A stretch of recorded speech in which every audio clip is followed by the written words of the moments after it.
Welcome back to ஹாலி Tamil 2026 ரீசெண்டாக ஃப்ரெஞ்சில் வெளியே வந்திருக்கிற ஒரு த்ரில்லர் ட்ராமா மூவி தான் nothing to lose.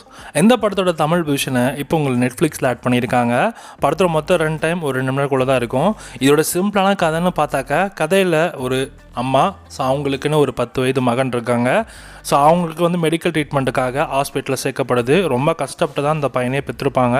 So medical எமர்ஜென்சினால மெடிக்கல்லுமே அவங்க சேர்த்தி விட்றாங்க.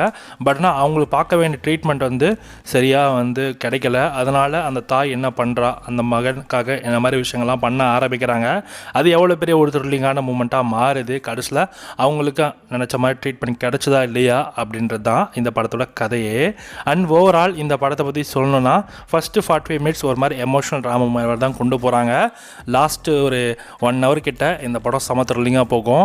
ஸோ இந்த படம் வந்து என்ன தான் ஸ்டோரி வைஸாகவும் எக்ஸிக்யூஷன்ஸ் வைஸாகவும் இந்த படம் ஒரு சில லேக்னஸ் ஃபீல் பண்ணாலும் ஓவரால் படம் ஓகேவாக தான் இருக்குது. ஆஹோ லெவலில் சொல்லிக்கிற மாதிரி இல்லை. நிறைய இடத்துல லாஜிக் அத்துமீறல்கள் இருக்குது. அதெல்லாம் அவாய்ட் பண்ணி பார்க்குற மாதிரி தான் இருக்கும். இந்த ஓவரால் ஒரு எமோஷனல் க்ரைம் மூவியாக இந்த படத்தை நீங்கள் எடுத்துக்கலாம். ஸோ உங்களுக்கு இந்த படம் பார்க்கணும் ஐடியா இருக்குன்னா நெட்ஃப்ளிக்ஸில் தமிழ் டப்பிங்கில் இருக்குது. ஸோ ஓகே தான், ஆஹோ லெவலுக்கு இல்லை அப்படின்ற மைண்டில் வச்சுட்டு இந்த படத்தை பாருங்கள். மேபி இந்த படம் உங்களுக்கு பிடிக்கலாம். இந்த படத்துக்கு சிட்டிங்ஸ்னா 5க்கு 2.5 கொடுக்கலாம்.